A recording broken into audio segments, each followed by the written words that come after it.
Salam bahagia selalu. Kembali lagi bersama saya Nyoman Firdaus. Hari ini saya mau sharing kebenaran firman Tuhan, yaitu pelayanan Yesus Kristus menjangkau seluruh aspek kehidupan umat manusia. Ayat ini kita bisa baca dalam Matius pasal yang ke-10 ayat yang ke-5 sampai ayat yang ke-15. Pelayanan Tuhan Yesus dalam menjangkau aspek kehidupan umat manusia. Kita mau melihat bahwa berbicara tentang pelayanan kita bisa lakukan di mana saja. Di keluarga kita, di mungkin pergaulan kita, di sekolah, atau di masyarakat. Atau kita berbicara di dunia pelayanan di gereja. Kita bisa lakukan bagaimana kita bisa menjangkau seluruh aspek seperti yang Tuhan Yesus lakukan dalam kehidupannya sehari-hari. Pelayanan Yesus dalam menjangkau seluruh kehidupan umat manusia. Ada hal yang menarik. Yang pertama, kita harus belajar dari Tuhan Yesus. Tuhan Yesus berbagi keterampilan dan pengetahuan dengan sesamanya. Yesus berbagi dengan orang-orang di sekitarnya, terkhusus dengan mereka yang hidup miskin. Dalam menghadapi situasi seperti itu, Yesus tidak menyalahkan siapa? Pemerintah. Sebagai orang yang percaya kepada Tuhan, kita tidak boleh menyalahkan pemerintah. Kita percaya sebagai orang percaya kepada Tuhan, kita percaya bahwa pemerintah adalah wakil dari Tuhan. Yesus selalu tergerak hatinya ketika dia bertemu orang di sekitarnya. Ya, betul ya. Siapapun yang ia temui, dia memiliki belas kasihan untuk menolong. Dari peristiwa yang Tuhan Yesus lakukan pada waktu di dunia, dia melayani 3,5 tahun. Tapi kita banyak belajar dari Yesus yang memiliki belas kasihan kepada orang-orang miskin, menderita, tertindas. Dengan demikian, dalam kehidupan kita sehari-hari, kita pun harus menjadi pribadi yang mudah tergerak oleh belas kasihan untuk menolong mereka yang miskin, menderita, tertindas, sesuai dengan kemampuan yang kita miliki. Amin. Tadi yang pertama adalah bagaimana Yesus berbagi keterampilan dan pengetahuan kepada sesama. Yang kedua, kita harus mengembangkan talenta yang Tuhan berikan untuk menjadi berkat bagi sesama. Kita harus mengembangkan talenta yang Tuhan berikan untuk menjadi berkat bagi sesama. Kalau kita berbicara tentang talenta, setiap kita memiliki talenta. Minimal memiliki talenta 1. Ya, ada yang 2 dan ada yang 5.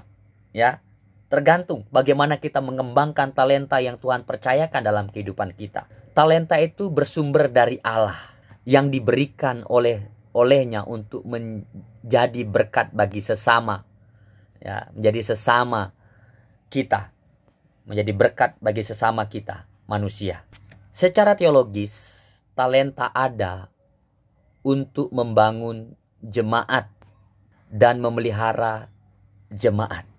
Dengan talenta yang Tuhan kasih, yang Tuhan karuniakan, kita membangun tubuh Kristus. Amin. Menyembah Allah dan memberkati sesama kita. Seberapapun kecil talenta yang kita miliki, mari kita kembangkan talenta itu, bakat itu, ya, supaya kita menjadi berkat bagi sesama. Karena apa yang kita miliki itu adalah anugerah yang Tuhan berikan kepada kita. Kita harus kembangkan itu untuk kemuliaan bagi nama Tuhan. Sekecil apapun talenta yang Tuhan kasih, mari kita syukuri, kita kembangkan, dan kita pertanggungjawabkan kepada Allah. Tuhan akan memberikan berkat yang lebih besar lagi apabila kita bertanggung jawab atas kepercayaan yang Tuhan kasih dalam kehidupan kita. Kalau kita tidak bertanggung jawab atas talenta yang Tuhan kasih, Tuhan akan ambil talenta yang ada pada milik kita, pada diri kita, ya. Tuhan akan ambil dan Tuhan akan berikan kepada orang lain apabila kita tidak mengembangkan talenta yang Tuhan kasih dalam kehidupan kita pribadi lepas pribadi. Jadi, mari kembangkan talenta kita sebaik-baik mungkin, ya. Kita manfaatkan untuk kemuliaan bagi nama Tuhan. Yang ketiga, pelayanan Yesus menjangkau seluruh aspek kehidupan umat manusia. Yang ketiga adalah pelayanan yang berdampak bagi sesama manusia. Kita rindu supaya pelayanan kita itu menjadi dampak yang positif, bukan dampak yang negatif. Ya, harus memiliki dampak, impact yang baik, yang membawa pengaruh untuk seluruh aspek kehidupan. Setiap orang Kristen harus melayani Tuhan dengan segala yang dimilikinya. Seperti apa? Berdoa. Seperti kalau dia diberkati dengan berkat kekayaan, dia memberkati dengan dana, dengan ide, dengan daya, dan dengan karunia yang Tuhan telah berikan dalam kehidupan kita. Tidak boleh orang Kristen itu nganggur, ya. Tidak boleh orang Kristen itu nganggur. Semuanya harus belajar dan berusaha untuk melayani Allah dengan apa yang ada pada diri kita masing-masing, yaitu talenta yang Tuhan telah beri dalam kehidupan kita. Beberapa alasan mengapa kita harus melayani Tuhan. Dalam melayani Tuhan, kita harus memiliki motivasi yang benar, motivasi yang murni.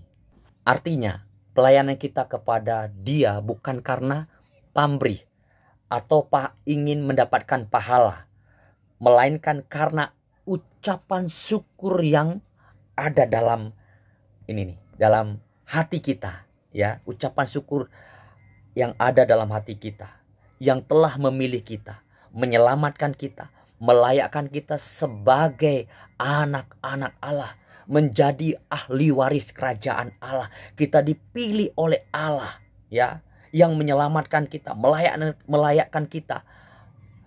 Untuk itulah kita melayani Tuhan yang kita sembah. Amin. Pelayanan apapun yang kita lakukan seperti untuk Tuhan, bukan untuk manusia. Dalam Kolose 3 ayat 23 kita bisa lihat di situ.